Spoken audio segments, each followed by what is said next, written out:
Hello. Today I am going to be discuss about the laws of thermodynamics. So we have to study four laws of thermodynamics: zeroth law, first law, second law, and third law. What is zeroth law of thermodynamics?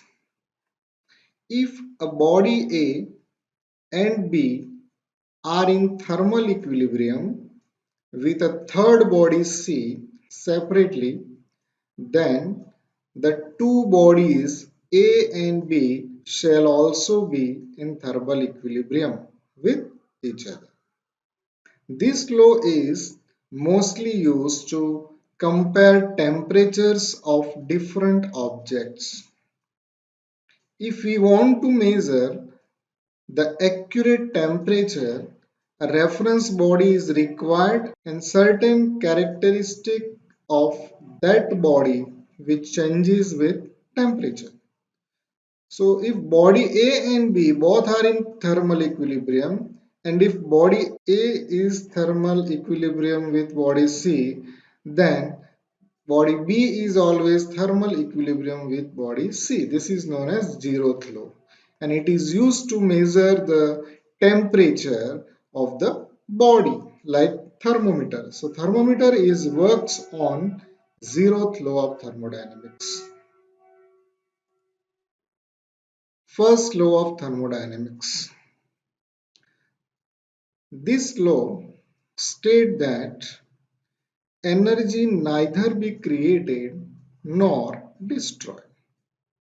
It can be converted from one form to another form. So delta E is equal to Q minus W. Here delta E is known as internal energy, means change in internal energy. So E is equal to always the transferred heat minus work done. For cyclic process, delta E is equal to 0. So put delta is equal to 0 in this equation. So Q minus W is equal to 0. So change in total energy delta E is equal to net energy transfer as heat and work. This is known as first law of thermodynamics. So let us discuss some more about the first law of thermodynamics.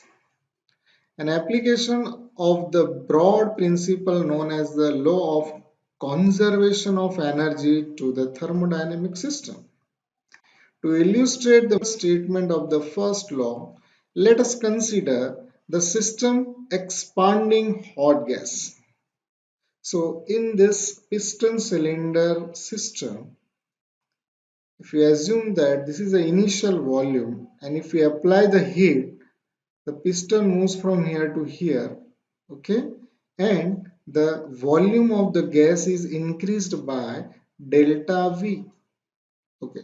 So this is the initial position of the piston, this is final position, okay. So the gas expands against an applied constant pressure by volume delta V. So the total mechanical work done is given by relation W is equal to P into delta V. So change in internal energy is equal to Q minus P delta V. So this is a first law of thermodynamics. Now let us see what is entropy. Okay.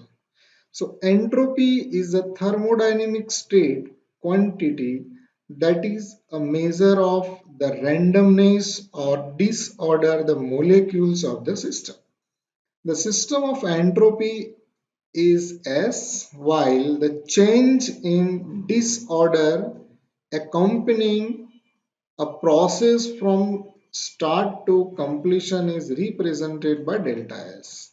The entropy of a system is a state function and depends only on the initial and final states of the system. The change in entropy delta S for any process is given by this equation. So change in entropy delta S is equal to S final minus S initial. When S final is greater than S initial, delta S is always positive. So in this state A, it is highly ordered, so the entropy is low. Okay, but when it's changed spontaneous, this is a very irregular in state. So state B, it is highly disordered. Okay, so highly disordered means high entropy. So this is about entropy. Now second law of thermodynamics. So what is the statement of second law? So whenever a spontaneous process takes place, it is accompanied by an increase in the total energy of the universe.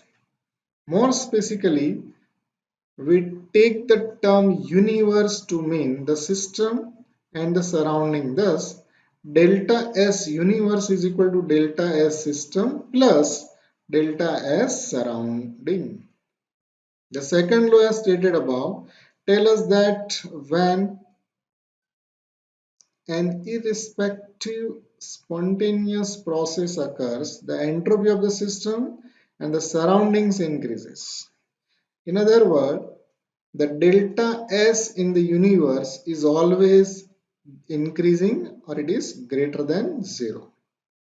When a reversible process occurs, the entropy of the system remains constant, so delta S universe is equal to 0. Since the entire universe is undergoing spontaneous change, the entropy of the system is constantly increasing. So from this picture you can easily understand about the second law and entropy. So change of ice vapor to liquid and then water vapor is accompanied by increase of entropy with increasing disorder. So this is a solid state in which all the atoms are arranged in less disorder, so it is lower entropy.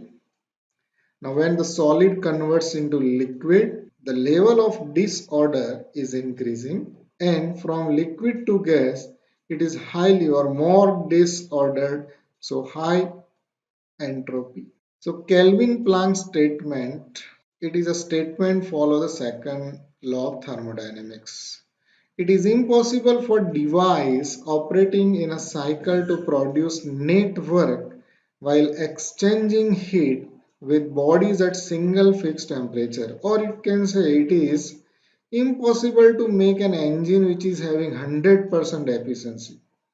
Means when you give the heat to the machine, okay, from the source, if you give the heat, suppose 100% heat is given, so the work done is Q and some heat is rejected. You cannot take the 100% work from this QS. Okay, the W work is equal to QS minus QR. So there is some rejection is present. So you cannot achieve 100% efficiency. So IC engine is one example, okay, for this statement. And another is Clausius statement. It is impossible for a device operating in a cycle and transfer heat from colder body to hotter body without any external work input. Or heat itself cannot flow from colder body to a hotter body. So heat never transfer from cold body to hot body naturally. But there are some work required to do this process, and the refrigeration is the example for this statement. And the third and last law of thermodynamics, the entropy of a substance varies directly with temperature. The lower the temperature, the lower the entropy. For example, water about 100 degrees centigrade at 1 atmosphere exists as a gas and has higher entropy The water molecules are free to roam about in the entire container, and the system is cold. The water vapor condenses to form a liquid. Now the water molecules are confined below the liquid level but still can move about somewhat freely. Thus the entropy of the system has decreased. On further cooling, water molecules join together to form ice crystal. The water molecules in the crystal are highly ordered and entropy of the system is very low. So in this image you can see that this is the atoms of substance. Okay, so decrease in temperature. So the kinetic energy is high. Here more decrease in temperature. So more decrease in kinetic energy, and at the solid state or 0 Kelvin the substance has zero kinetic energy. If we cool the solid crystal still further, the vibration of molecules held in the crystal lattice gets lower and they have very little freedom to movement.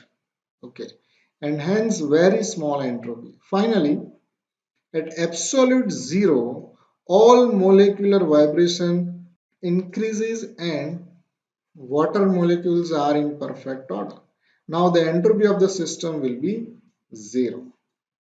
This leads us to the statement of the third law of thermodynamics. So at absolute zero, the entropy of the pure crystal is also zero. That is, S is equal to 0 at T 0 Kelvin. Molecular states in solid crystal. So this is the illustration of the third law. A solid crystal, violent molecular vibrations, entropy is very low. At high temperature, when temperature low, slower molecular vibrations, entropy is also very little. And at the end, 0 Kelvin, no molecular vibrations are there. It is in stable conditions. So the perfect order and entropy is 0. So thank you for watching this video.